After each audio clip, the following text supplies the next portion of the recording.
Everyone, welcome back to my channel. কেমন আছো তোমরা সবাই? আশা করি খুব ভালো আছো। আবারও একটি নতুন ব্লগ নিয়ে তোমাদের সঙ্গে শেয়ার করতে চলে এসেছি। তো আজকে দেখাবো হচ্ছে দিদির হাতে বিরিয়ানি। মানে দিদি এত সুন্দর বিরিয়ানি রান্না করতে পারে। এর আগেও তোমাদের সঙ্গে এই বিরিয়ানি রান্না শেয়ার করেছিলাম। তো সেদিনকে আমার বর রান্না করেছিল। ও খুব সুন্দর রান্না করতে পারে, আর ওর তো শেফ, ও তো সব কিছু পারে, রান্না বান্নার দিক দিয়ে ও এক্সপার্ট। আর আজকে দেখাবো হচ্ছে দিদি কীভাবে রান্না করে। ও একদম সিম্পলভাবে রান্না করেছেন, যেমন মাংসটা যেমনভাবে রান্না করে তেমনই করেছে। একটু দই দিয়েছিল, তার মধ্যে একটু ঝাল ঝাল করে চিকেনটা রান্না করেছিল। আর দেখো এখন যে পাত্রে দম দেবে সেখানে একটুখানি ঘি মাখিয়ে রেখেছিল, আর চিকেনগুলো সব ঢেলে দিয়েছে। এখন আলুগুলোও দিয়ে দিচ্ছে, আর রাইসগুলো তো আগের থেকে রেডি করে রেখেছিল।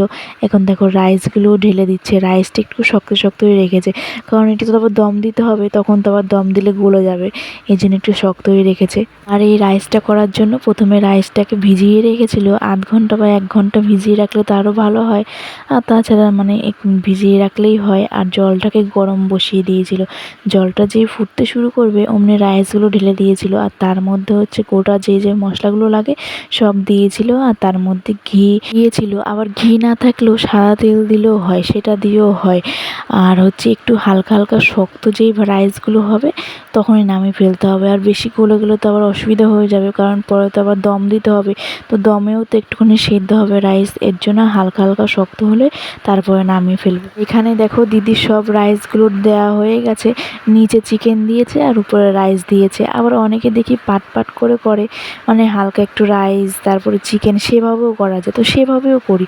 আর দিদি আজকে এভাবে করেছে, তাই এভাবেই তোমাদেরকে দেখালাম। আর তার মধ্যে গোলাপ জল, কেওড়া জল, আরও অনেক কিছু লাগে, তো সেগুলো দিচ্ছে এক এক করে। তো দেখতে থাকো। আমার এই ব্লগটি কেমন হয়েছে অবশ্যই কমেন্ট করে বলবে। যারা ইউটিউব চ্যানেল থেকে দেখছো প্লিজ চ্যানেলটিকে সাবস্ক্রাইব করে দিও, আর যারা ফেসবুক থেকে দেখছো প্লিজ পেজটিকে ফলো করে দিও। তোমরা আমাকে কমেন্ট করে জানাবে যে আমার ব্লগটি কেমন হচ্ছে, আমি কি ঠিকভাবে করতে পারছি কি না, তোমাদের ভালো লাগছে কি না, সেটা আমাকে কমেন্ট করে জানাবে। তোমরা যদি কমেন্ট করে কিছু না বলো আমাকে, তো আমি কি করে বুঝবো যে আমার ব্লগটি কেমন হচ্ছে, সবার ভালো লাগছে কি না, আমি কি ঠিকভাবে করতে পারছি আদৌ। আর আমি এই ব্লগগুলো অনেক কষ্ট করে বানাই, এমনি এমনি হয়ে যায় না যে বললাম আর হয়ে গেল। এটার পিছনে অনেক অনেক খাটতে হয়, যারা এগুলো করে তারা জানে যে বললাম আর হয়ে গেল সেটা না, এটার পিছনে অনেক খাটতে হয়। আর তাছাড়া আমার সংসার সামলে, বাচ্চা সামলে, সব কিছু সামলে তারপরে আমি এটার পিছনে পড়ে থাকি।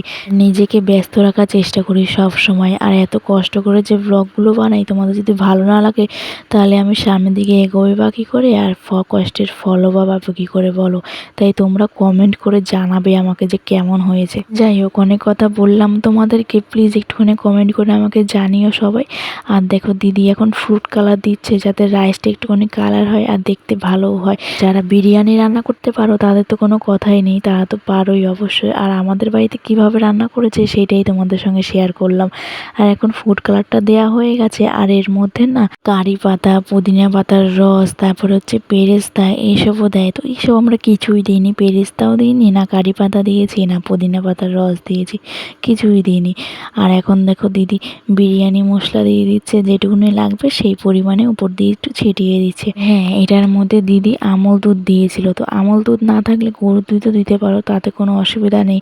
তবে আমল দুধ আর গরুর দুধ দুটোই একসঙ্গে দিয়েছিল, তোমরা চাইলে যে কোনো একটাই দিতে পারো। এই বিরিয়ানি মশলা দেওয়া হয়ে গেলে তার উপর দিয়ে একটুখানি আতর দিয়ে দমে বসিয়ে দেবে। তো দেখতে থাকো।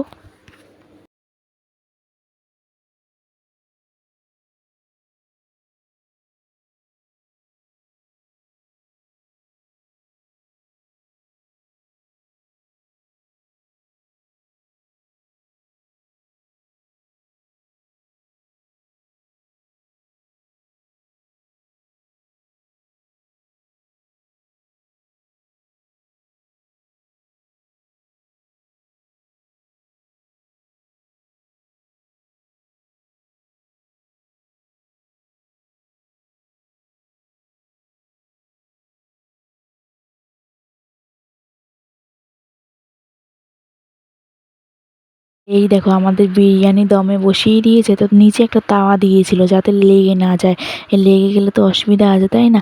আর দেখো এগুলো সব পরিষ্কার করব, তারপরে আমরা খেতে বসবো। অনেক লেট হয়ে গেছিলো, বিরিয়ানি রেডি করতে করতে অনেক লেট হয়ে গেছে। একটা বিরিয়ানি রান্না করতে তো অনেকটা টাইম লাগে তাই না, বললেই তো আর হয়ে যায় না। আর এখানটা দেখো বিরিয়ানিটা কত সুন্দর হয়েছে, আর কালারটাও কত সুন্দর হয়েছে দেখো, একটার গায়ে একটা লাগেও নি। এখন আমরা সবাই মিলে খেতে বসবো, সবারই খিদে পেয়ে গেছে, প্রায় 3টে 3:30 বেজে গেছে রান্না করতে করতে। জানো জানো তো এই বিরিয়ানির সাথে একটু রায়তা হলে ভালো হতো, বেশ ভালো লাগতো খেতে, কিন্তু রায়তা বানানোর আর টাইম ছিল না, এমনিতে অনেক লেট হয়ে গেছে বিরিয়ানি করতে করতে। যাই হোক একটু স্যালাড কেটেছিলাম, পেঁয়াজ আর শসা, তো সেগুলো দিয়েই খাবো। আর একটু কোল্ড ড্রিঙ্কস এনেছিল, কোকো কোলা এনেছিল, তো সেটা দিয়ে বিরিয়ানি দিয়ে খাচ্ছে দেখো সবাই। তো আজকের ব্লগটি এইটুকুনি, বাই।